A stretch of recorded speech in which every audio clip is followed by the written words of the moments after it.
नमस्ते दोस्तों, आप सबका स्वागत है हमारे YouTube channel critical ambulance for you. आप लोगों का बहुत बहुत शुक्रिया। बहुत से लोगों के कमेंट्स आए, बहुत से लोगों ने मुझे पर्सनल फ़ोन करके पूछा कि आप किस तरह से एम्बुलेंस में पेशेंट शिफ्ट करते हैं, क्या प्रिकॉशंस लेनी चाहिए और क्या क्या चीज़ है जो इम्पोर्टेंट रहती है जब पेशेंट शिफ्ट होता है। आपके सभी सवालों का जैसे जैसे आगे वीडियोज आएंगे उसमें जवाब दिया जाएगा। फिर भी किसी को कुछ तुरंत पूछना है तो मुझे कमेंट कीजिए, हर सवालों का जवाब दिया जाएगा। आज का हमारा टॉपिक है Indian history of ambulance services, मतलब भारत में किस तरह से एम्बुलेंस की शुरुआत हुई। हम देखते हैं कुछ पुरानों की बातें, जैसे रामायण सभी को पता है। रामायण का एक किस्सा था, जब लक्ष्मण जी युद्ध में घायल हो जाते हैं तो वहां पर हनुमान जी जो रावण के वैद्य जी थे उनको उठाकर लेके आते हैं। तो वैद्य जी लक्ष्मण जी को देखते हैं और राम जी को कहते हैं कि इनको ठीक करने के लिए संजीवन बूटी लानी पड़ेगी जो हिमालय पर्वत में है। राम जी को चिंता पड़ती है कि अभी हिमालय पे जाके संजीवन बूटी कौन लेके आएगा। तो राम जी हनुमान जी को भेजते हैं, हनुमान जी संजीवन बूटी लेके आते हैं। ये कहानी हम सबको पता है, लेकिन यहाँ पे हनुमान जी का जो रोल था वो एम्बुलेंस सर्विस की तरह था, जिसे हम लोग प्री मेडिकल ट्रीटमेंट कहते हैं, जहाँ पे अस्पताल में जाने से पहले रोगी को उसके घर तक या जहाँ पे वो बीमार है, एक्सीडेंट हुआ है, वहाँ तक मेडिकल सर्विस को पहुँचाना। जैसे हनुमान जी वैद्य जी को ले आते हैं, फिर संजीवन बूटी ले आते हैं। तो ये जो चीज़ है, यहाँ पे हनुमान जी एम्बुलेंस का रोल करते हैं। अब देखते हैं प्रैक्टिकल। जैसे भारत स्वतंत्र हुआ 1947 से 1985 तक, बहुत ही कम गिने चुने लोगों को, जो सरकारी अस्पताल या मिशनरीज के अस्पताल यहाँ पे काम करते थे, इन्हीं लोगों को एम्बुलेंस के बारे में पता था। और एम्बुलेंस सर्विस भी बहुत कम थी, लेकिन बड़ी मात्रा में एम्बुलेंस सर्विस शुरू हुई 1985 में, जब ट्रॉमा केयर के कुछ डॉक्टरों ने 15 एम्बुलेंस सर्विसेज के साथ ट्रॉमा जहाँ पे होता है वहाँ तक एम्बुलेंस भेजने का प्रबंध किया।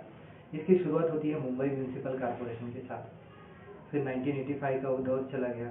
1985 से 1991 तक, यहाँ तक एम्बुलेंस भी बहुत गिने चुने ही थे। 1991 में CATS, centralised accident and trauma services ने 13 एम्बुलेंस के साथ शुरुआत की। यहाँ पे फिर से ट्रॉमा में ही एम्बुलेंस यूज होने लगी, जो आगे बढ़ के 150 एम्बुलेंस तक गई।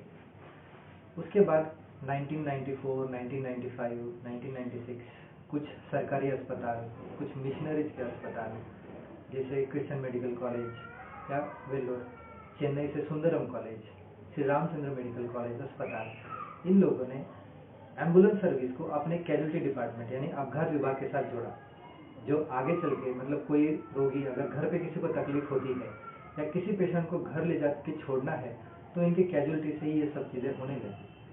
1996 हम लोग देखते हैं, 1985 से 1999 तक, यहाँ तक एम्बुलेंस सिर्फ ट्रॉमा केयर सेंटर और ट्रॉमा एक्सीडेंट इसमें ही यूज होती थी। एम्बुलेंस से बहुत लोग डरते भी थे, क्योंकि एम्बुलेंस जहाँ एक्सीडेंट होता था वहाँ पे जब भी पहुँचती थी तो एक तो लेट पहुँचती थी, या फिर कोई रोगी अगर मर जाता है तब जाके एम्बुलेंस पहुँचती थी, या अस्पताल में किसी का डेथ हो जाती थी, उसे डेड बॉडी घर छोड़ने के लिए एम्बुलेंस का यूज होता था।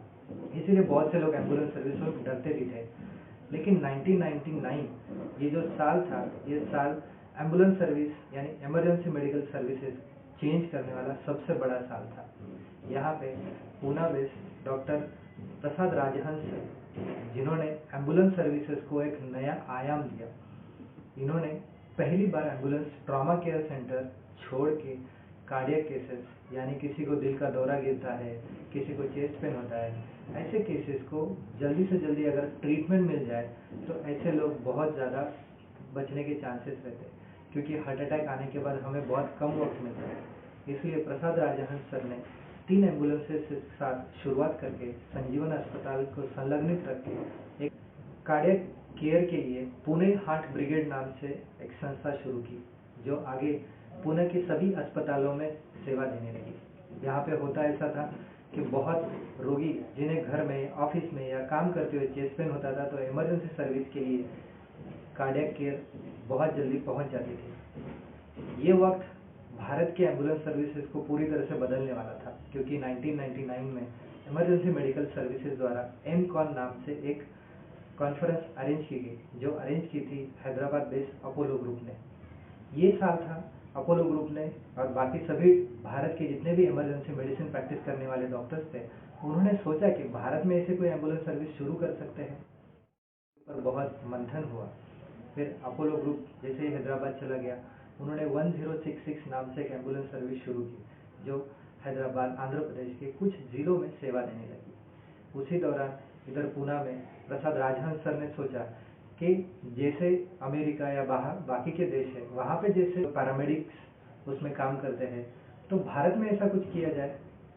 उन्होंने पैरामेडिक सर्विसेज और बाकी चीज़ों के लिए डॉक्टर बाल सुब्रमण्यम, जो भारत के मूल निवासी थे और बाहर इमरजेंसी मेडिकल सेवा में काम करते थे, उन्हें पूना बुलाया।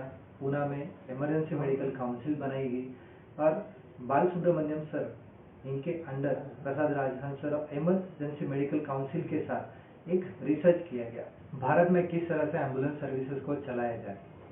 उसी का फल उसके महीने भर बाद अमेरिका में रहने वाले कुछ भारतीय मूल निवासी डॉक्टर्स हैं, उन्होंने एक संस्था स्थापन की, AAEMI, American association of emergency medical services for India. इन्हीं डॉक्टरों ने मिलकर कुछ प्रोजेक्ट्स बनाए जो आगे भारत में चलने वाले एम्बुलेंस सर्विसेज की नींव रखने वाले थे और कुछ मदद करने वाले थे। 2000 साल ये एम्बुलेंस सर्विसेज की नींव रखने में सबसे बड़ा साल था। एक जगह पूना में राजहंस सर के अंडर पुणे हार्ट ब्रिगेड जोरों शोरों से काम कर रहा था। हैदराबाद में अपोलो ग्रुप द्वारा 1066, वैसे ही दिल्ली, बेंगलोर, यहाँ पे भी छोटे मोटे एम्बुलेंस सर्विसेज शुरू हुए।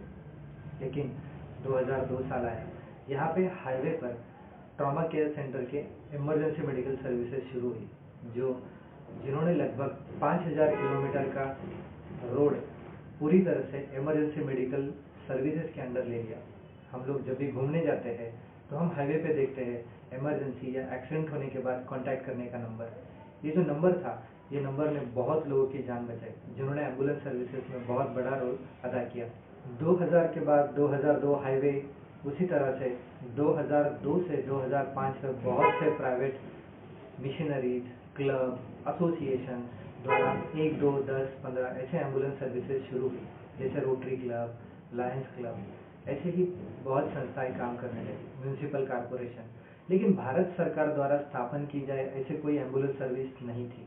2005 में कुछ महानुभावों द्वारा इसकी नींव रखी गई, जिसमें मिस्टर वेंकटा चांगवल्ली सर, प्रसाद राजहंस सर, श्री रामलिंगा राजू सर और वायस रेड्डी सर, ऐसे कुछ लोगों ने GVK-EMRI नाम से संस्था स्थापन की, जो आगे चल के भारत इतिहास में 108 नंबर की एम्बुलेंस सर्विस देने वाली सर्विस शुरू होने वाली थी। 2005 से शुरू हुई 108 एम्बुलेंस सर्विस, जो GVK-EMRI से स्टार्ट हुई। इन्होंने कुछ एम्बुलेंसेस लिए थे, जो 2008 तक लगभग 10,000 एम्बुलेंस के साथ 15 राष्ट्रों में चलने वाली सबसे बड़ी भारत सरकार द्वारा चलाई जाने वाली एम्बुलेंस सर्विसेज बनी। 2010 में एम्बुलेंस सर्विसेज इतनी आगे बढ़ गई कि इन्होंने श्रीलंका तक मदद पहुंचाई।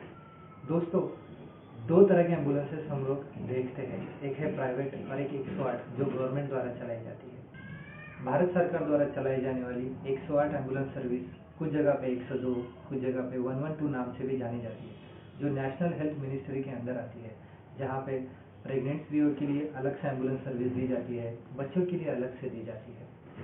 ये थी भारतीय एम्बुलेंस की हिस्ट्री। धन्यवाद दोस्तों।